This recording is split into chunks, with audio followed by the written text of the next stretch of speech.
Hello ladies and gentlemen, this is Trisha with Insectopia, here to bring you another buggy to look at. Today we are looking at a wasp called a horntail wasp. This horntail is significantly longer than what I can fit underneath my microscope. So you can see here, we can see the head, we can see the mesosoma, and then we can see a good amount. The first kind of half of that abdominal region, or the metasoma there. If we take this specimen over here to our desk camera, this is what she looks like in real life.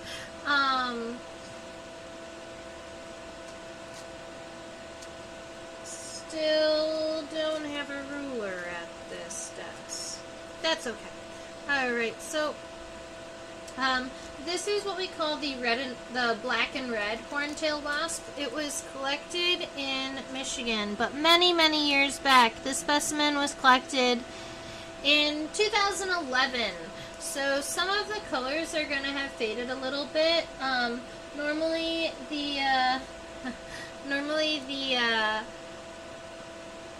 the red is stronger on the abdomen and on the legs, and that head spot that's going to look almost like a palish orange color is actually normally more white. So it's actually brighter. So what's interesting in these colors is because they are pigmented instead of, they kind of both fade to the same color. Like the red fades to like an orangey yellow color, and the white fades to like an orangey yellow color. The wings should still be metallic blue, and I'm sure at some angles they are, because that metallic shouldn't have faded away, but you do need the right lighting to make sure that you can see that.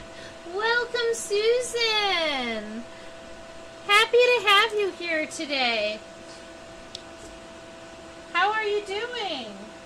Hope you're doing well. Hope butterflies are doing well.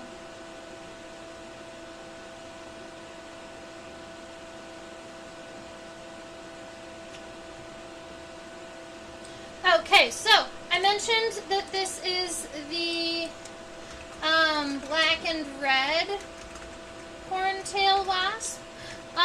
And that is a specific species. The species that we are working with today is Urocerus cressoni. It's been a few weeks. I know, I've missed ya. Yeah, glad to have you back. And I will admit I'm a little bit tired today. I am flying to Atlanta, Georgia tomorrow morning. To do a World Oddities Expo there.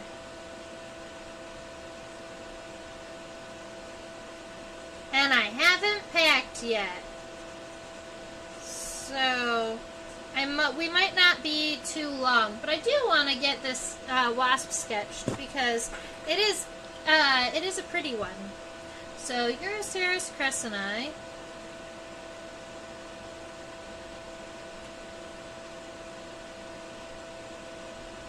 And I believe what I can do is get a measurement of the head and the mesosoma, and then a measurement of the metasoma, so that we have a full length measurement.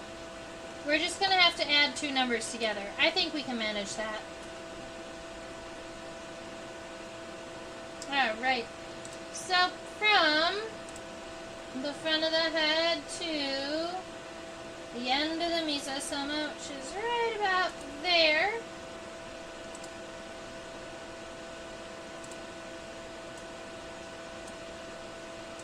It is 1.22 centimeters long.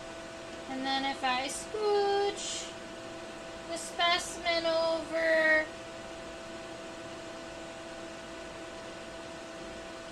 we're going to have to put it on an angle so that we can measure the end of that horntail.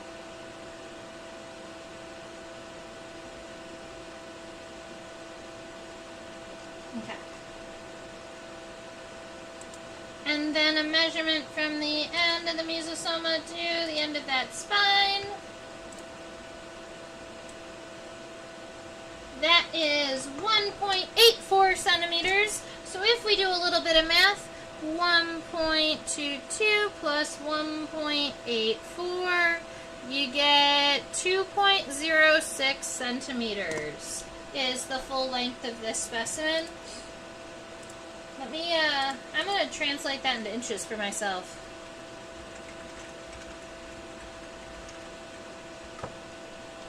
.8 inches. That feels small. This has got to be at least an inch long.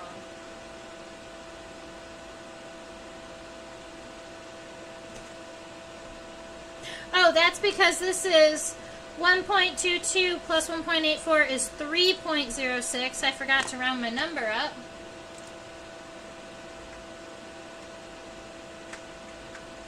.2 inches. That's better. Yep, that's about right.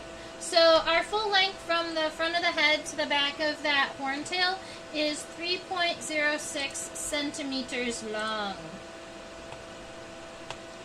No overwintering caterpillars for me, but my friend had a swallowtail emerge this morning. Yeah, it's a little bit late for the entire cycle, but it's kind of cool that she got to see it. Whoa, there's a horn that's separate from the ovipositor. Yes, there is. Horntail wasps get this kind of really awesome bonus horn. And I will admit, I decided to go and look it up to see if there's a true purpose to this horn. And everything I can read about horntails is, yeah, they've got a horntail and it's an ovipositor and they use it to lay eggs. It's like, no, what's the actual horn used for? But the actual horn-like thing, I believe it's kind of like a saw to help them get through the bark or the first layer of wood so that the ovipositor can more easily puncture rotting logs or trees. And it looks like the abdominal segments are weirdly distorted, so the last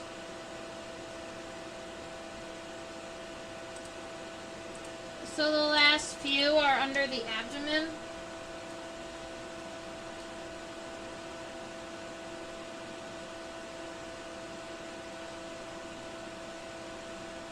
Oh, yeah, I know, I see what you mean. Okay, so, yes, on the abdomen, the underside, what we would call the ventrites, let's see.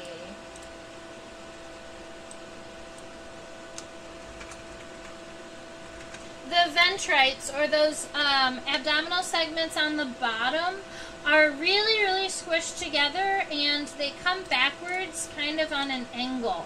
So the last abdominal segment is here, but it actually starts right here. That's also where the ovipositor comes out of. So right about here you can see, and then there's that black line that moves forward. That's the ovipositor. So all of the tergites, or the segments on the top, are widely separated. There looks like there's 1, 2, 3, 4, 5, 6, about 6 segments along the top. All 6 of those segments exist as ventrites on the bottom, but they are significantly more narrow and they just go from here to here. So it's 1, 2, 3, 4, 5, 6, right? All right here.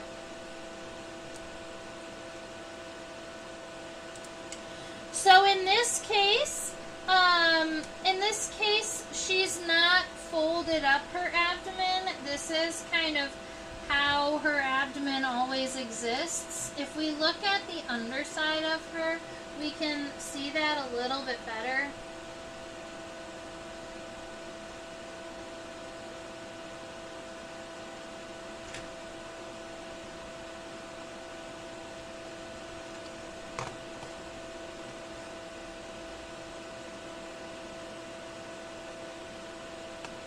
So right about here, that's where the ovipositor starts, and you can see it coming out in this direction, that really dark line, and you'll see it follow it all the way through to where the abdomen ends, and the ovipositor continues.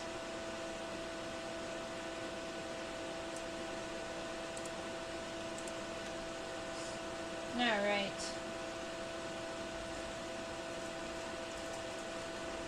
So the plan is to draw her from a ventral perspective because from this angle we can see all of the legs and everything that we need to see.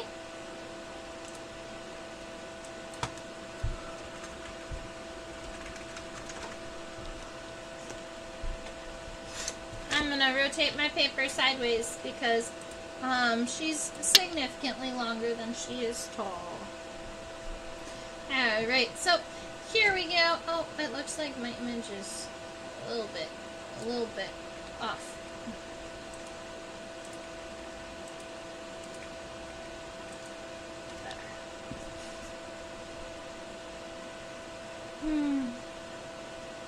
Alright, up here, the front of the head. The shape of the front of the head here, and a lot of times we draw kind of a D-shaped head, but in this case, it's not really flat on one side. It is more of a, like kind of a double parentheses shape, where you've got the right parentheses off to the right of the head, but then that left parentheses, instead of just being a normal parentheses, is more like that D shape. It's a little bit wider. The widest point of the head here, I would say, isn't the center. Let's go look at that.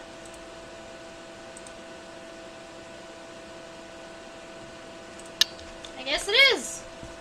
The widest point of the head is the center, so I'm going to move mine up just a little bit. Okay. Alright, making sure that, you know, the back of the head does narrow significantly here. And then we get the mesosoma. Keep in mind, I'm not going to use the words head, thorax, and abdomen because we have a hymenoptera, meaning it's a bee, wasp, or an ant. And instead of using head and thorax and abdomen, we still use head, but then we use mesosoma and metasoma.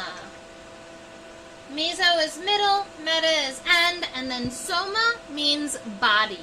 So that gets us our words for our body regions. The mesosoma here is very square. And horntails are well known for having kind of really wide waists. They don't get the wasp waist like a lot of wasps do.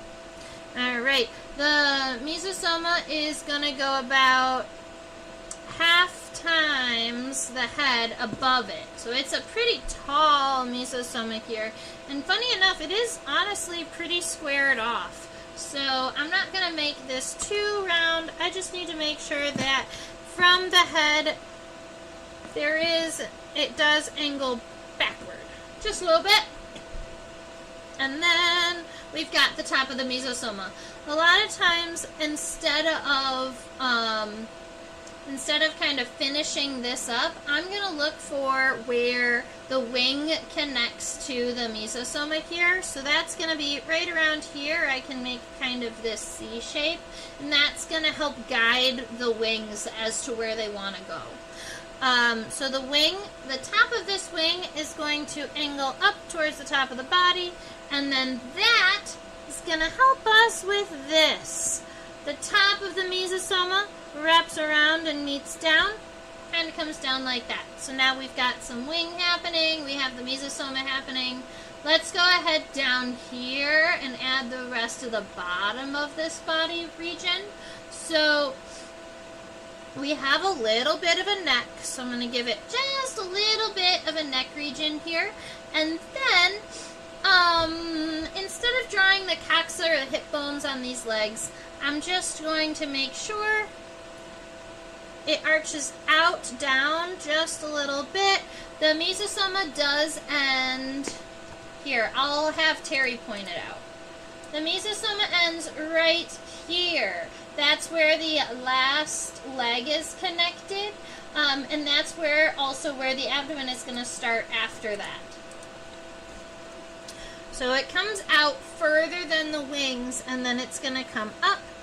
We're only going to see it until that wing covers it up. Alright, so that's going to give us a nice light start. Keep in mind that when I'm sketching these, I will do this nice and light, and then we're going to zoom in and we're going to look at additional characteristics on the head, and we're going to kind of finalize some of those lines.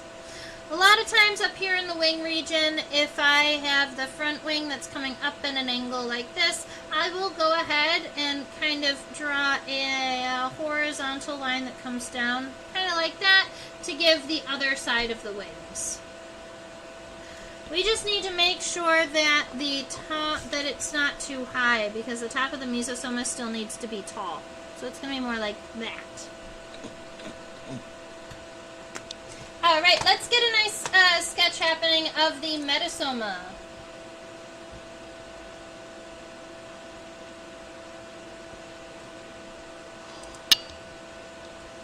Keep in mind that our metasoma here is longer than the length of the head and the mesosoma combined. We already did that math. This is 1.2 centimeters long, and the metasoma is 1.8 centimeters long. So, what, a third more? Is that what it is?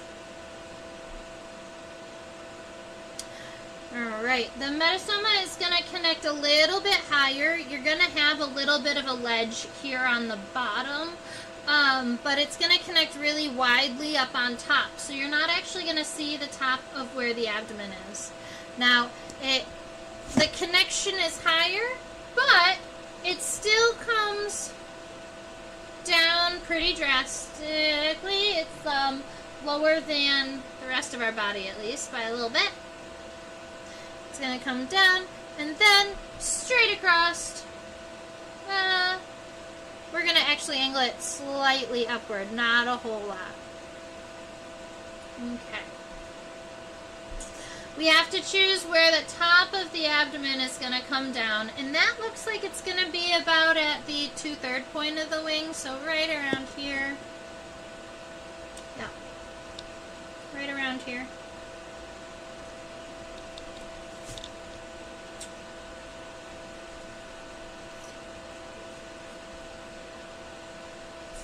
Alright, after you get kind of this shape here, instead of having the top meet the bottom, make sure that the bottom does angle up a good amount so that that horntail right there on the top of the metasoma can be on the top. So right here, this is where that horn is going. And this is the horn that horntails get named for. Not the actual horn that looks like an ovipositor. That's our horn. Now, the ovipositor, it comes in 3 pieces. And what's fun is that all 3 of these pieces have separated for our drawing here. The first the center piece is this one on the bottom here. This is the one that actually carries the egg. Alright, that's the true ovipositor where the egg comes from. It's connected way back here, kind of at the end of this angle. That ovipositor is going to come out from there. And it's going to extend pretty far past, I'm going to have to erase this name. Pretty far past that horntail. So we're going to go maybe right around there. And it is fairly sharp at the end too.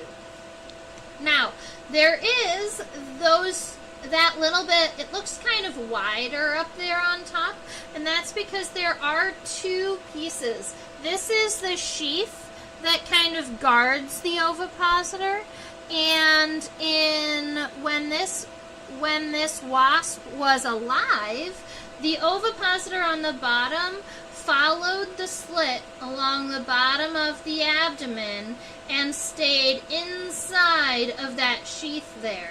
So you can't normally see all of these separate pieces when you see them alive. That's just a characteristic, that's just something that happens after they pass. Sometimes their ovipositor kind of untucks from the sheath. And then we're going to be drawing some legs. And so the the legs on this specimen are very, very tucked. Like so tucked that they are a little bit tricky to separate from one another. I was looking at this earlier, but I decided that it wasn't a big enough problem that we wouldn't do the specimen at all. Because I want to draw a horntail. It's just that the front legs are tucked underneath and underneath that middle leg. But that's okay. So, when we sketch this, instead of having it hold its body so close to the ground, we're going to be making these legs kind of come down and support the body.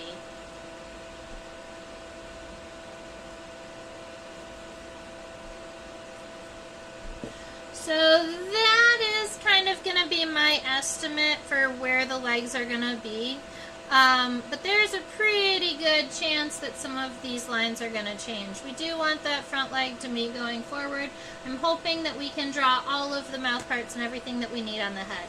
So that is going to be our nice light sketch that's going to help us get our perfect horntail at the end. So let's look at the head. We get to zoom in.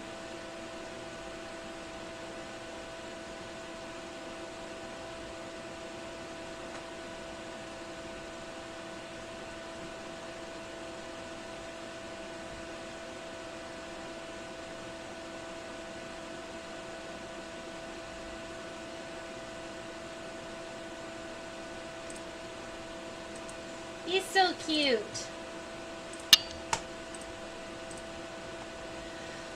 So this spot right here behind the compound eye is normally a pretty white, bright, like a bright white color. It's just darkened over time.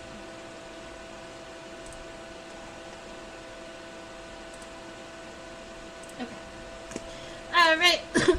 Looking here at the head, I always like to add the compound eyes as one of the first things. I think that they are one of the easier things to see and kind of start basing everything off of. So keep in mind that the back of the head here pretty much doesn't have anything on it behind at that point.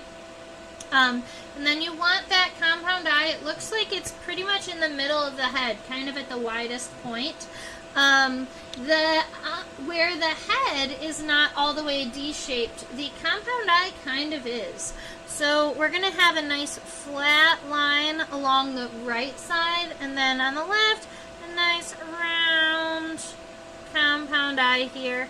It's okay if the compound eye goes a little bit past the edge of your head, but in this specimen, honestly, it's okay if it stays within too, because it's just going to depend on the angle at which the head is positioned. That's okay. The antennae are connected right underneath the compound eye, so they're going to be connected right around here. I'm going to make my antenna go forward instead of running along the body like my specimen has. So we're going to get the overall shape of the head done, and then we'll look at the antenna. Alright, so along the top of the head, I just want to make sure that as the top of the head reaches its climax, reaches that top point, it doesn't have a really sharp point, right? It's not going to be pokey, but we do want it to come up to kind of a more triangular position up here. And then down underneath the compound eye, this is where we are going to end up with mouth parts. So you can almost see how the bottom of the head looks like there's a flat line across. I'll point it out. It's right here. You see how there's this kind of ledge here? That ledge does go all the way across. And that's going to be the separation between kind of the head and the mouth parts. Underneath that is going to be those mandibles. It's almost, from this view, kind of looks like a really wide kind of like a little wide triangle, and that's what gives it that kind of D shape here. And then underneath that mandible, I'm actually going to make the mandible tinier though. It got too big. Sometimes when I'm explaining things, characteristics get bigger than expected. Alright, so those are our mandible. That's our mandible right there. We also have a palp. If you are new here, a palp is a mouth finger. Essentially, the palps sit like this underneath the mandibles and kind of help push food into the mouth. I'm seeing two palps, and these are labial palps. These are palps that are connected to the bottom jaw, and I'm seeing it right here and here.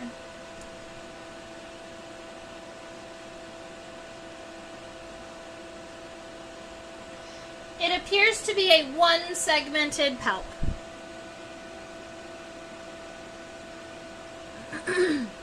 Alright, so we got a little palp down there. Now, we need to make sure that head gets narrow before touching the mesosoma. So I'm going to kind of narrow it down. And we get the line. So that's going to be our head. But the other thing that we need to do is add that little white spot. It's going to make everything kind of come into shape here. So this white spot is about the size of the compound eye and exists kind of right about there.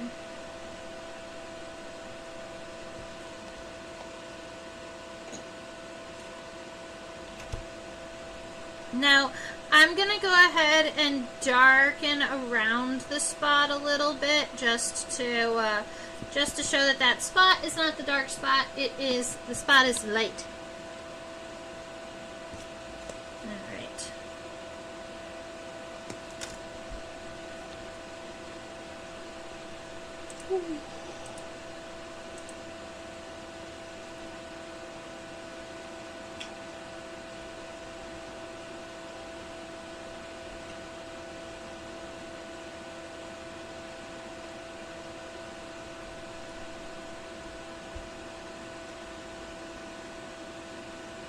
Yeah, I didn't think so.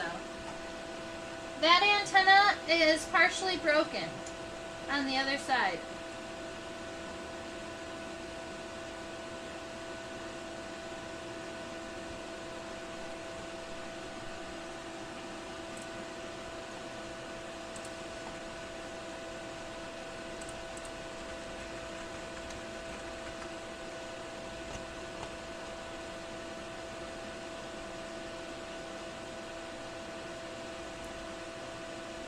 Alright, so,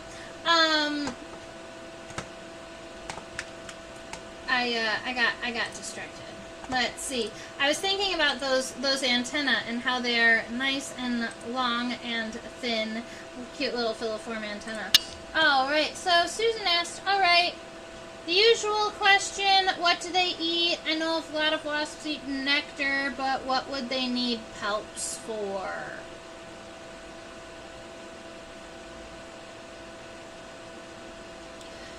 That's a great question. I'm not sure what the wasps are eating.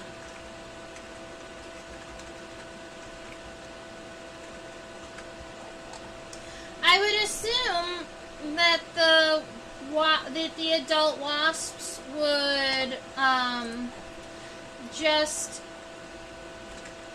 eat like little bits of fruits and nectars and things. But I wouldn't know that 100%. I'm not sure exactly. I do know that they need chewing mouthparts to chew their way out of the wood because they pupate under bark. So they're going to need to chew their way out, but it's not like they're also eating that. So the palps wouldn't make sense for that either. But honestly, if palps are not adapted into something else, then pretty much all insects have them. So the fact that they have them doesn't give more or less information, really. Does that make sense? Alright, Our antennae are coming out from right around here, the middle of the head. If you pull the antenna straight back from here, they're going to go all the way to the end of the mesosoma. So if I take the antenna and wrap it around forward, you're going to end a little bit shorter than that. So I'm going to go ahead and go, wee, something like, yeah, something like that. We're going to call that good. The end of the antenna is a little bit narrower than the start, but these antennae do not come to like a sharp point or anything like some other antennae do. The end is a little bit more blunt. Also, there is a significant color change about, we're going to say, a little bit past the halfway point of this antenna. It goes from being this completely black antenna to having orange segments here. So after you make your one really nice smooth line, the tricky part, honestly, is making the second line match evenly with the first for me. So getting that all figured out. The segmentation on the antenna is many. So what I'm going to do is I'm just going to come through. I'm not going to count. I am just going to make sure that as I get closer to the end of the antenna, the segments get smaller and smaller. So they are a little wider at the base and smaller in the end, but other than that, the antenna segments are very similar to one another, and you can draw them all with one kind of smooth line. I'm going to darken the first little bit of segments and let the other ones stay nice and light. Alright, for the legs, I do need to be using the other side of the wasp, so we get to just spin the wasp back and forth all day.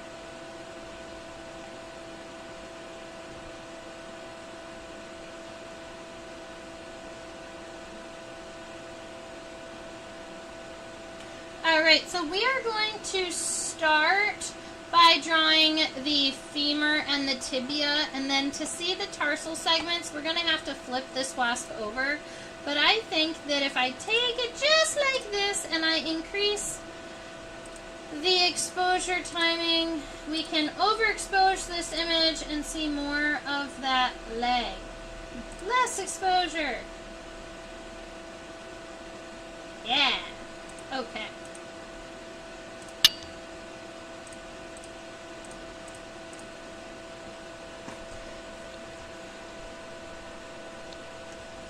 Alright, so for this front leg, that is going to be right about here. Ooh, that's okay. We don't need to draw. I like the legs. We're going to draw the legs.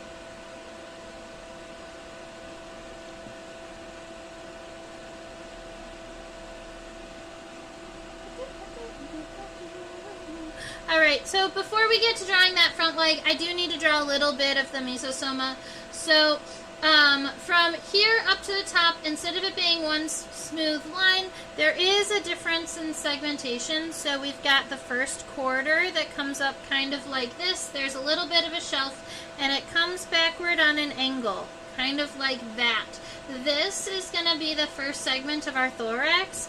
You can give yourself a little scooped line here from the head. And then right here, at the end of this kind of triangular point, that is where the femur is going to be connected. Now, in our case, I'm trying to make our wasp kind of stand up a little bit taller. So instead of taking the leg and coming up towards the head like we normally do, I'm actually going to take it and move it down a little bit. Now, the femur is wider at the base than it is at the front, so we can make it kind of rounded. Also, I'd like you to notice how short the femur is. Like, I drew mine too long, I think. The femur is about the length of the head. And you can see our head is also pretty small. So, the femur is more like this. And the femur is going to be on top of that first segment of the thorax there. So, if there's anything in there, you need to go ahead and erase inside of that. Now, the tibia is going to be the same length as the femur. And you might think, oh my goodness, this wasp is going to look like it has stubby legs. But the tarsal segments are really what give the wasp's legs length. So our tibia is more narrow, and it is of equal size of the femur.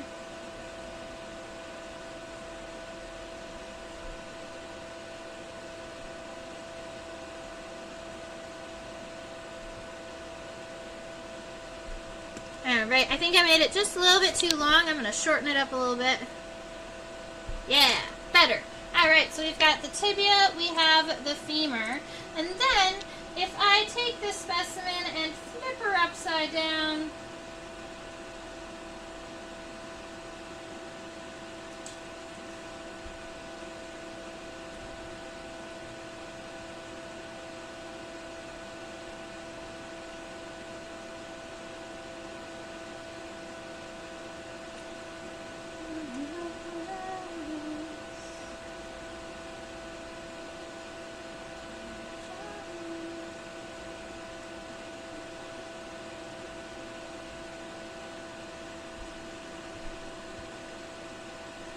the body is so dark that it is pretty difficult to determine the legs from the rest of the body.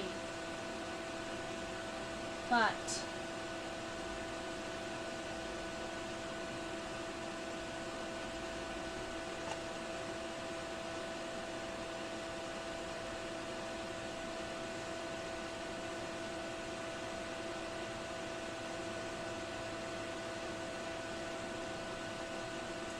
okay, this is the best we're gonna do.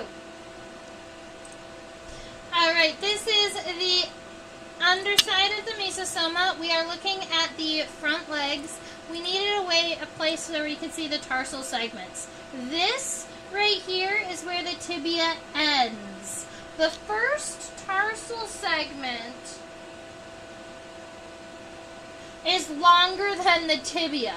It goes from here all the way to right around here. So that's one. And then if we look further,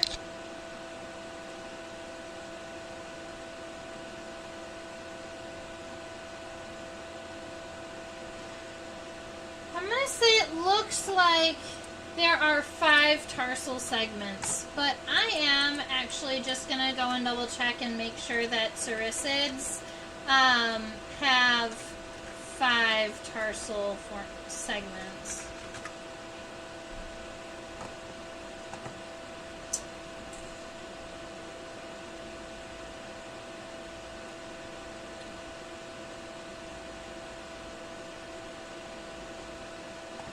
Yeah. Yep. Alright, we're good. So, the first tarsal segment right here is really long, longer than the tibia, and a lot of times is going to give more of like height to the wasp rather than it being more like the feet because of the fact that the femur and the tibia are so short. So, that tarsal segment is going to be going, still giving kind of height to our wasp here. But then the remaining segments are all smaller.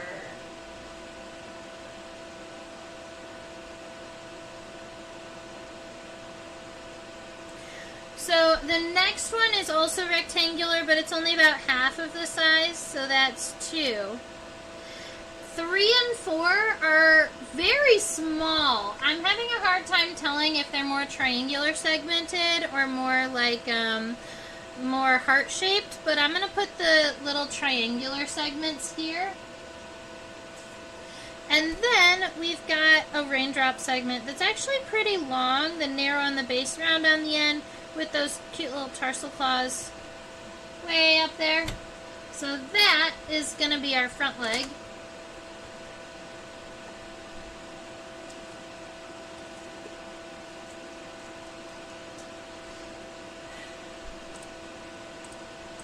And as we observe the rest of the body, if there's something that we notice about the tarsal segments on legs 2 and 3, we can go back and look to see if we see the same on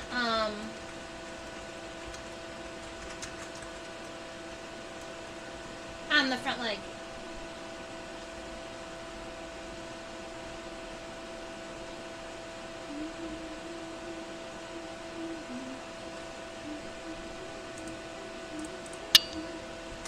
All right.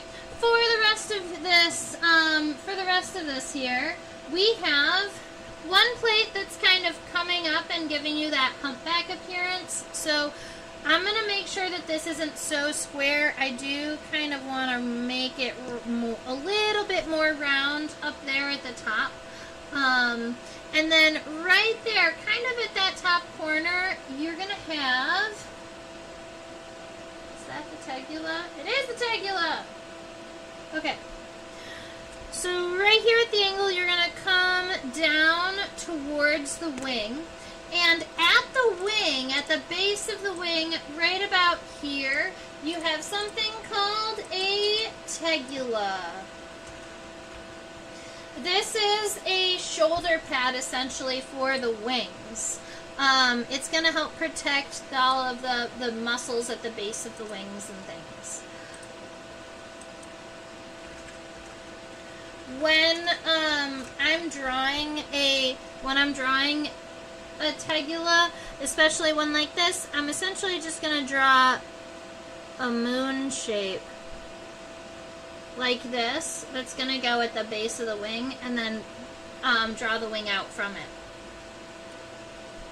Alright, so this diagonal line comes down, hits the tegula, and bounces back over. It's going to come back over and kind of hit right around there. We have two more segments up here on the top.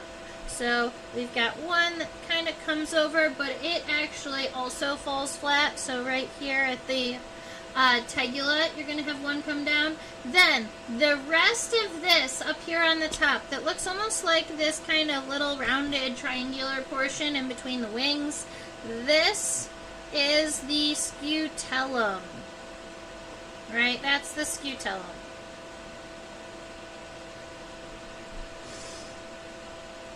Ooh.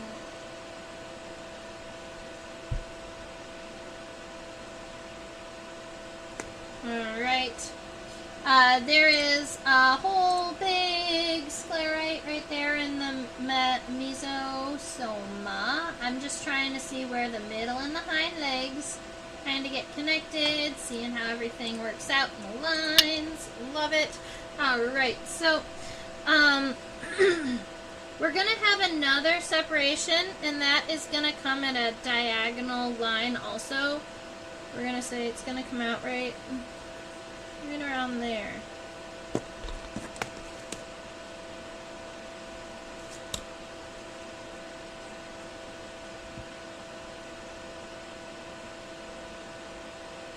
Close. There are some plates in here that we aren't fully observing and sketching. I want to say that out loud to you first. Sometimes the plates in the thoracic region or in the mesosoma are a little bit trickier to see. Which segment is the scutellum part of? Just realized I've never asked. The scutellum is on the thorax. Is that the question? And is there a second scutellum between or behind the second set of wings? Oh, good question. I do not believe that there is more than one scutellum. I think that it is just one. I've never heard of a double scutellum in anything. And you're curious about which segment of the thorax?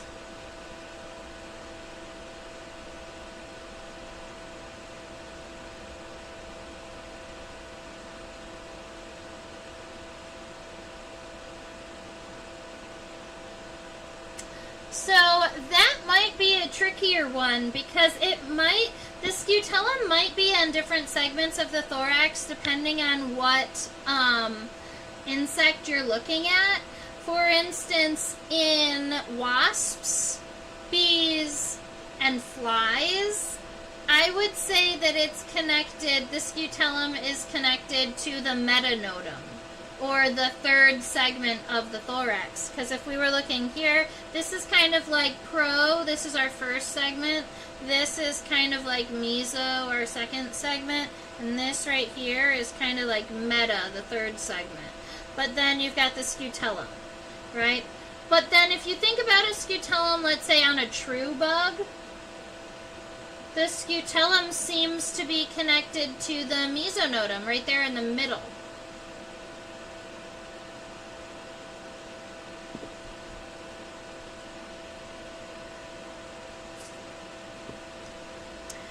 That's a question that I feel like I would want to ask another entomologist just to confirm. But that would be my thought, is that it's on the metanotum in this wasp.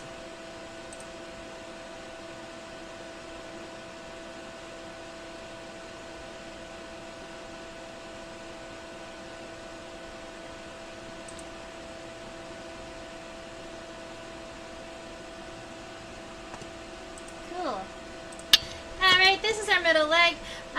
It gets connected right about here, so pretty close to the end of that second segment of the thorax.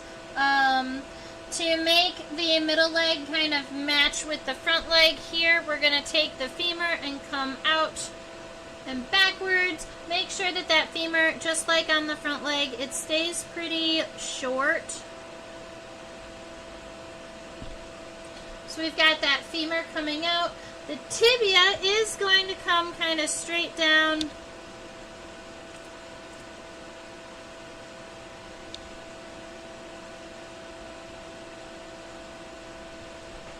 It stays very narrow.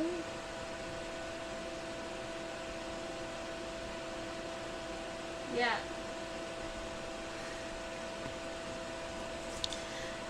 The tibia and the meso leg, the middle leg, stays pretty narrow and is going to be the same length as the femur here. Oh, Wikipedia concurs! The scutellum is the posterior portion of either the meso or the metanotum of an insect thorax. However, it is used almost exclusively the former context. Cool! Yeah! It varies by species. Or in this case, it varies by order.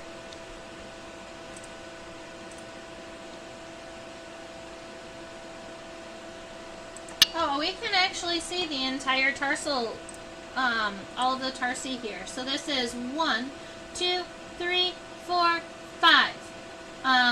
That first one goes from here all the way to here, which is approximately the same length as the tibia. Love it.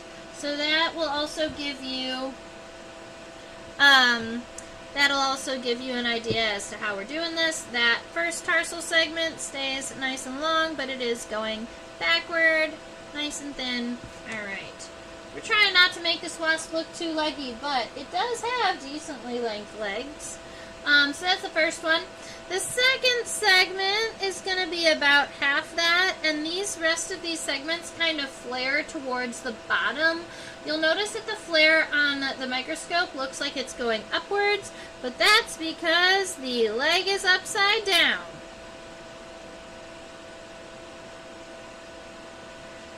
Four. Right, so you've got that long rectangular segment. Then you're going to have these three kind of triangular segments that look like they flared down. And then the raindrop segment that's narrow in the base and kind of gets round at the end. That is the last segment with the tarsal claws. And that leg just looks ridiculously long. But maybe once we draw the hind leg, and the hind leg is also crazy long, then it'll all make sense again. I just feel like it shouldn't be any longer than the front leg. How did that happen? These little final tarsal segments, I think I drew them too big.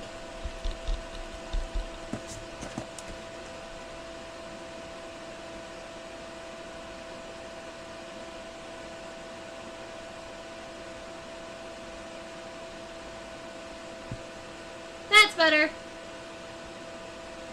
We did it. I had never thought to ask that question I had never thought to question this before. Awesome. I love when you've been learning about something for so long and then you come up with a new question or something you've never thought of before. It kind of makes you feel like you're continuing to make progress, which I love. That's cool. Oh, never mind. That little thing at the base of the hind leg that looks like a hook is just a tarsal claw from the other side. So don't draw that into the coxal segment or into that hip there. Alrighty, that meta, the last segment of the thorax here is coming on an angle. This is where that femur is connected.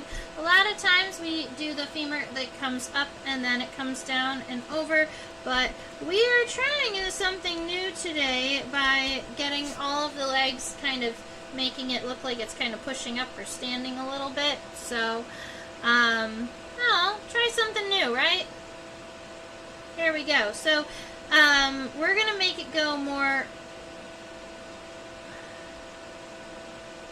I guess, down, right, in this direction.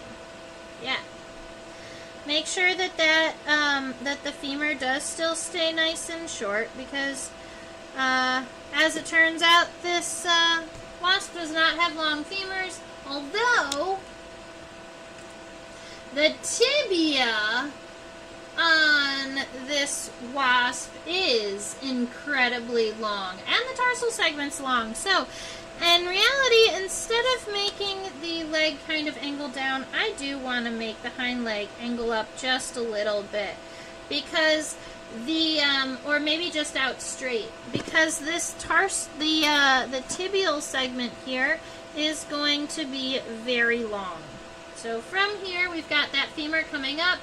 The tibia coming down is going to come down to right about here, probably about halfway down the length of the metasoma.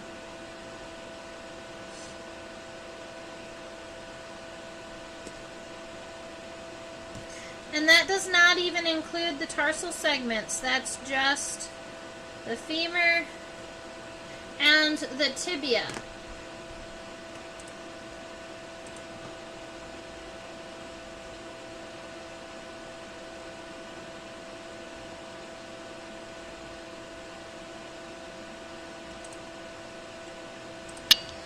There is a type of mathematical polyhedron called a scutoid, which is specifically named after a scutellum. Cool! What's a scutoid look like? Does it look triangular? I love that there's a math word named after a bug part, and not the other way around, because I feel like the study of math has been around longer. Love it! I love learning new things. Alright, we've got the femur, we've got the tibia. The first tarsal segment starts here and goes all the way to right around here. So this whole next segment, that is tarsal. So we're going to go not as long as the tibia, obviously, but more than half. Alright, so femur, tibia, tarsi. Tarsal segment 1 at least.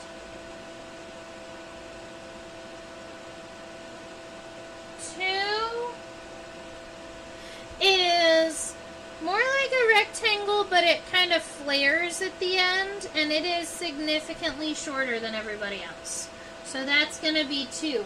And then 3 is even smaller than that. Oh, wait a minute. 3 needs to be a little bit long. This one's a little bit longer. Let's see. So this is the first tarsal segment. The second tarsal segment, I keep trying to make it, and it keeps getting too wide. But the idea is for it to be mostly rectangular, but flares at the end, kind of like a triangle. So that is 2. 3 is mostly triangular.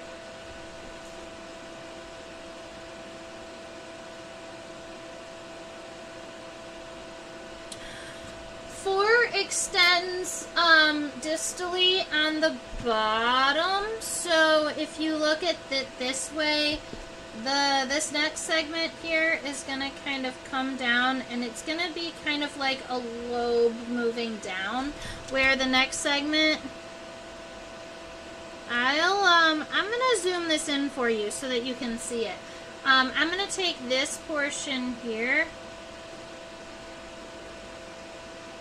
and put it here. So the end of 3 is kind of boring. Kind of ends on a little bit of an angle. Like this. 4 comes down, has this angle, and then wraps around kind of like this. And then the 5th segment, instead of coming out of the tip of that, comes out right about here.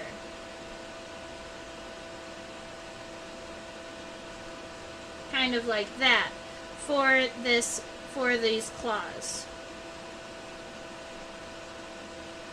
So that is going to be our final tarsal formula right there.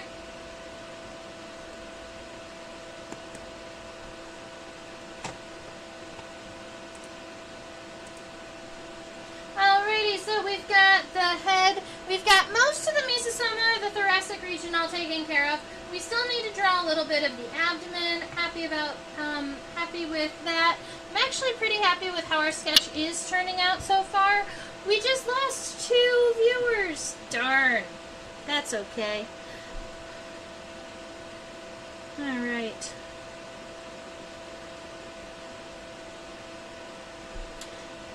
So we've got that end of the thorax. Now let's worry about this abdomen here.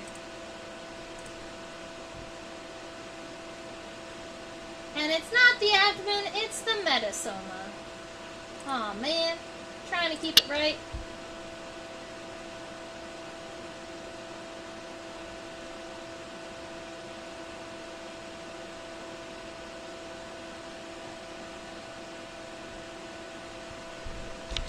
Oops, hope I didn't scare them away with my math geekery. Aw, I don't think so. I love the math geekery.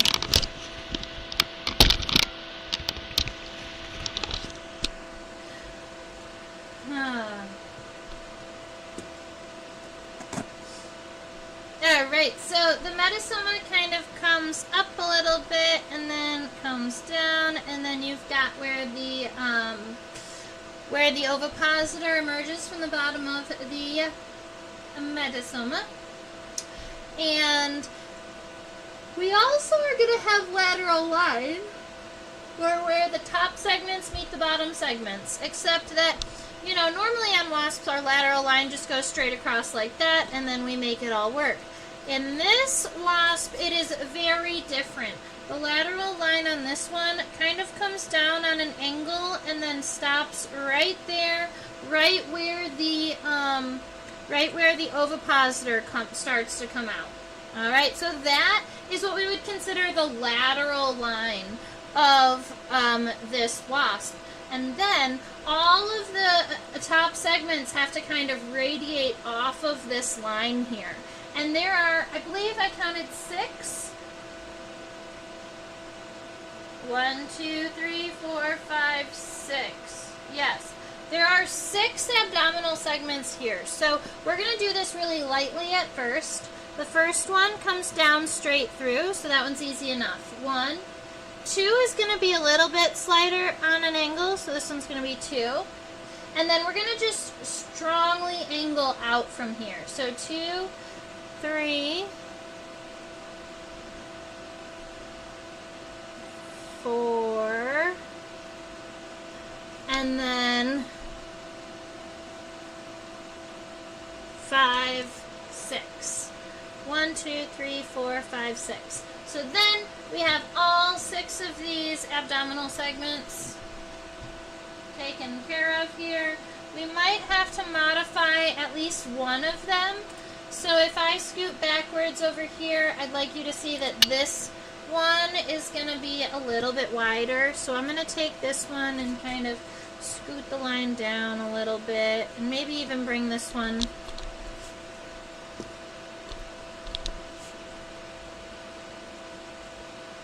up a little bit. So we've got that segment is wider.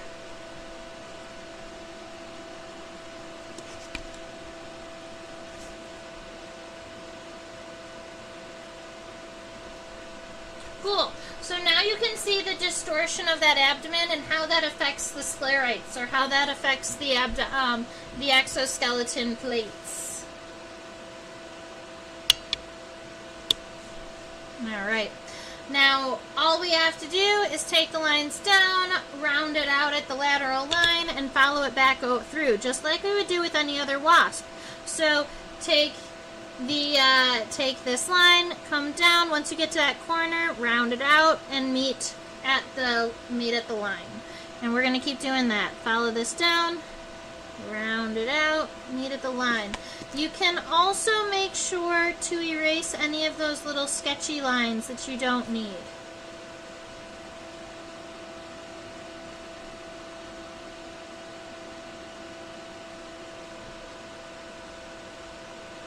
Now, this one here does have a little bit more of an angle up at the top, so instead of having it nice and smooth, I'm going to come up and kind of cut it down just a little bit,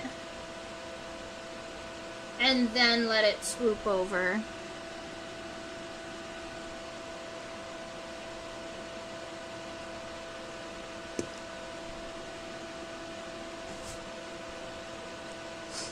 And then the last one, I'm not going to add this yet because I want to zoom in here a little bit more. I just wanted to make sure I got these abdominal segments figured out. So, closer to the inside, if you're doing the underside of the metasoma here, now all that you have to do is find these segments and run those lines straight.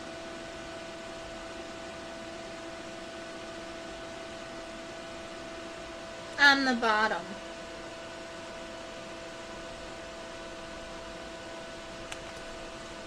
Alright. This is where our ovipositor is coming out. But I think at this point I'm going to work top down. So we're going to go and look at the horn now.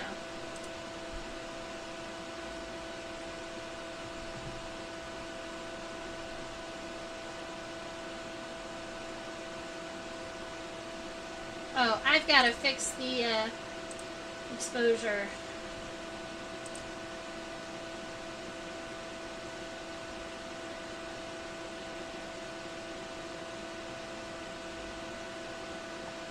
I mean, it looks like a saw to me. I'm not sure about you all, but I wish that I could find the true purpose of this horn. Because it can't be just for show. I'm sure that there's a purpose. To me, it looks almost like a saw, or like something to kind of pre-poke holes.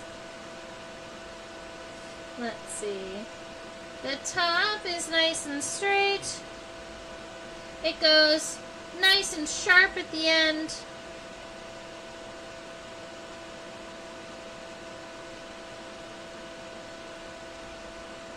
It gets wide. Alright.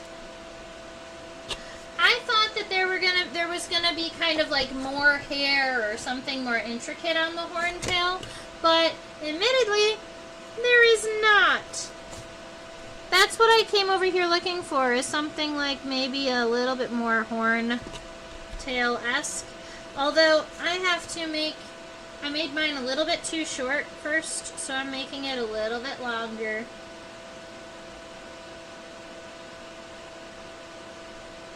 But not that long.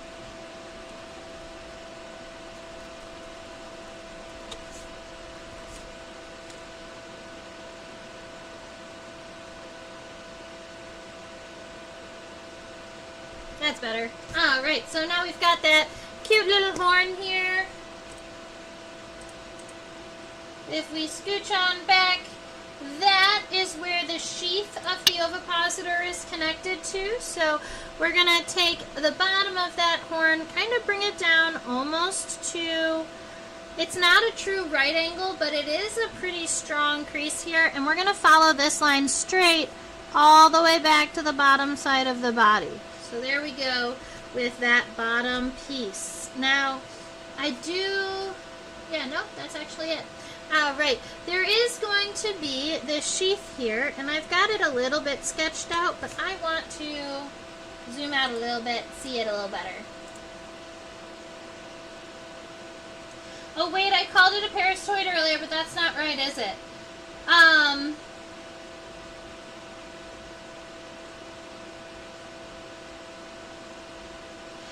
So, funny enough, the horntail wasps are not a parasitoid. They are not feeding on another grub or anything like that. In fact, horntail wasps, I believe that they are actually eating the wood. I don't think that they're predators. I believe that they are physically feeding on the wood, and then also the like the fungus in the wood, I think, is what they love.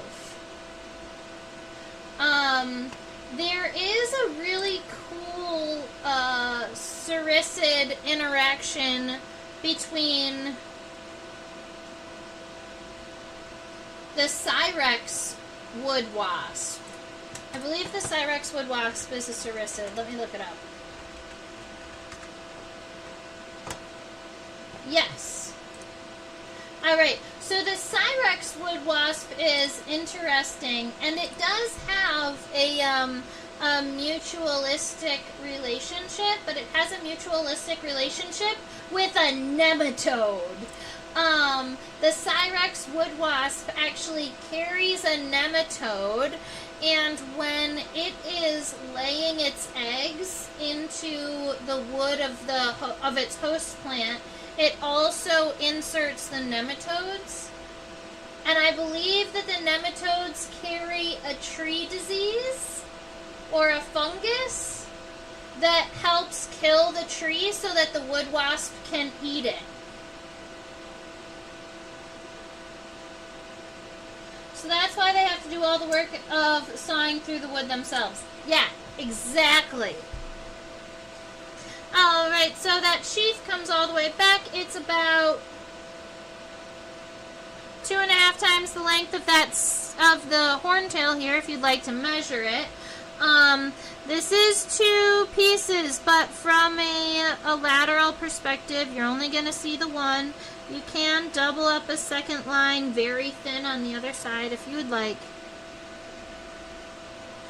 And I'm going to erase this nice thin ovipositor because I'm going to make sure that it goes right exactly in the correct spot. Unlike the giant ichneumons that, they get to go into an existing hole, but the ichneumons also, when they're ovipositing, they are ovipositing their eggs directly into the grubs of beetles, like beetle grubs that are boring in the trees. So here is something that I just wanted to point out really quick. The ovipositor, it comes out of the body right here, but the body kind of holds onto it, and this is where the ovipositor normally would be. So if you wanted to leave your drawing just like this, just with the sheath, that would look like a wood wasp that was alive.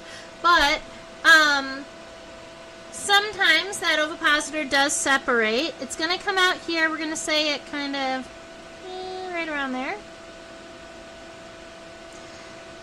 And it is, it looks like it's almost sharp at the end, kind of needle-like.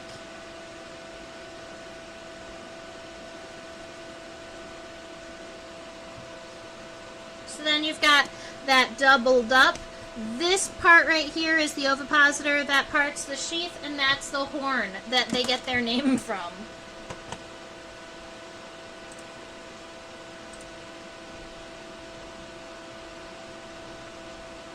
Then way up here on the top of the body, we've got these really, really pretty metallic-y wings. A lot of horntails are going to have either metallic black, metallic blue wings.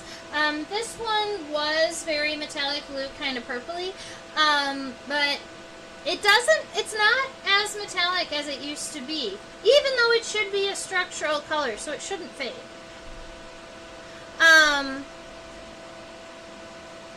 So I'm actually pretty happy with the length of my wings here, except I might want them to go just a little bit longer. So I'm going to follow the lines that I already have, making the wing just a skosh, just a little bit longer. We are not going to be worrying about the wing venation of the cericids today. That is not what today is about. So you can make sure that you've got the close wing and the far wing here. If you did desperately want to add some kind of wing venation to make it look like a wing, what you can do is up here, this is the leading edge of the wing, so it's always going to be a little bit thicker because you've got that coastal vein. In the horntails, you have a subcosta, so it's going to kind of like double up like that. You're going to have a double line. And then what you're going to end up having, to give it the flavor of the correct wing venation, we're going to kind of take some veins and swoop them up towards the center here, and then kind of give some cross veins in here. You've got the anal vein that's going to come from the bottom and go directly to the bottom. Something along those lines will give you some wing venation so that your horntail looks a little bit more realistic.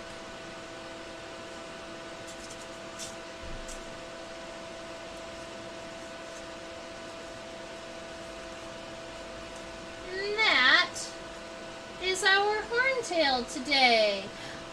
For the particular species I read that they are specifically parasites of horntails. Weirdly, they were ovipositing into large holes that seemed more like exit holes. Interesting.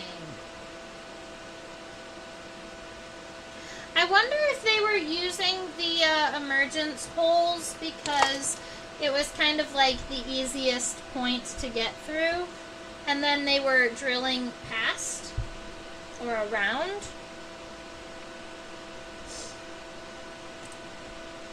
Oh, right, this is what my sketch looks like, nice and big, if you'd like to see it. There's my little ovipositor at the end.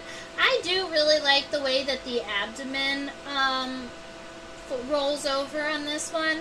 I definitely, if I was going to make my sketch better, I would fix some of these plates in here within the thoracic region, or maybe even just erase the center lines and let it be one piece. But that is our little horntail in our sketch today.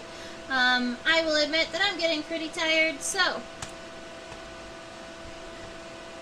I'm Trisha, and I teach on a platform called OutSchool. This is for students like kids ages 5 to 8, 9 to 12, 13 to high school, 13 to 18. So if you know a kiddo of school age that would like to take some bug classes, I always love to have new students. Make sure to remember to subscribe to my YouTube channel. Susan was the only one here chit-chatting with me, which means that many of you might not be subscribed. Feel free to hit that, and then if you hit the little notification, then that'll let you know when I'm going live. Down here is a QR code. It just goes to my PayPal for Insectopia if you would like to donate a couple dollars for the time in this class. I always appreciate it. Over there is just my reminder to me that I have a Facebook and an Instagram. They are at Insectopia 2015, and if you want to find me there, you can. This is also my email address. I try and answer all of the emails. Sometimes I miss one or two, I'll admit that. But we try and get to everybody's emails, and I love answering buggy questions. So please feel free to send them to me. I hope that you all have a fabulous rest of your week. Susan, I hope that your week goes well. Thank you for joining me today and chit-chatting all night. And I look forward to seeing everybody next week. Stay buggy. Bye.